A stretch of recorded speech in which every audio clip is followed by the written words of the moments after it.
Hi guys, and welcome to another video from Total Technik.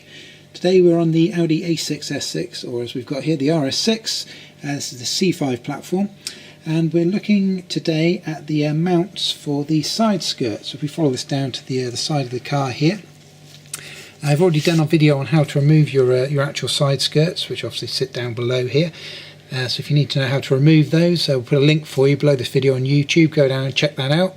You can find out how to remove the actual side skirt itself.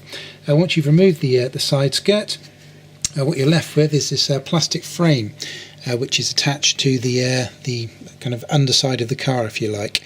And this is what the side skirts actually clip into. When you watch the side skirts videos, you'll see we've got these kind of various little holes in here, dotted along the length of it, and that's where those little compression clips come in from underneath, and they go into these little holes there. So that's what actually holds the side skirt on.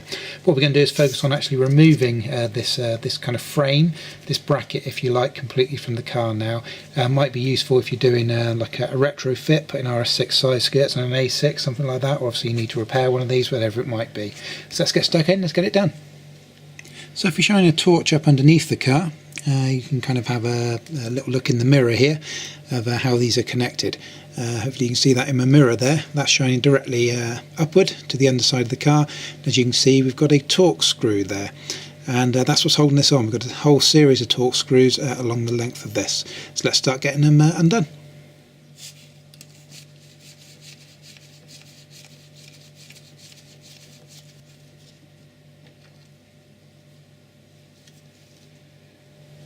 This is where I've just unscrewed the first one from, right here. They're all size 25 torques, by the way.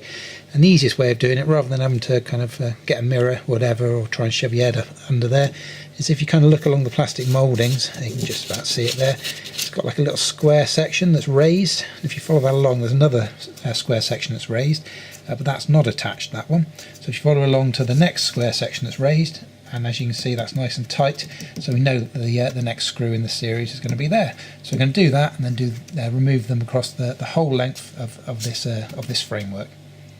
Now, as you get kind of towards the rear, this is just past the kind of B pillar, just as you get into the kind of rear door area. You'll find this for yourself. I don't know whether you guys can catch this in the mirror.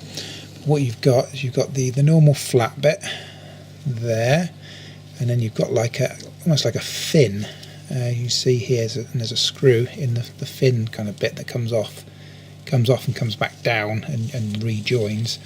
So it's literally just kind of a fin shape, but there you've got an extra screw in there, so be sure not to miss that one. You'll see it for yourself when you kind of shove your head up under there and have a look. You want to have a look for that fin and make sure you don't miss that extra screw there.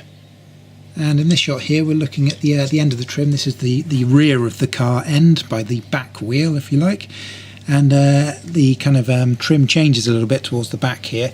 And what we've got on the back is this kind of section there. It's like an upward cone, and up inside there is another screw in there. So that's the very kind of final cone by the rear wheel. So make sure you get that one as well. So a quick look on the opposite end. This is the front, by the front wheel. This is the very last fixing on the front here. Again, similar to the rear, you get a change in the kind of the pattern. So instead of having these little square raised lumps as you work your way across, you've got this kind of upside down cone shape, and inside there is a screw. Now what you'll find, this screw actually screws into the bottom of this plastic bracket here, which connects the side skirt to the wing, so it actually screws up kind of in through the bottom of that bracket. So make sure you get that one. Okay, so there you go. A little bit dusty and dirty, this one, but as you can see, that's your side skirt bracket, completely good to go.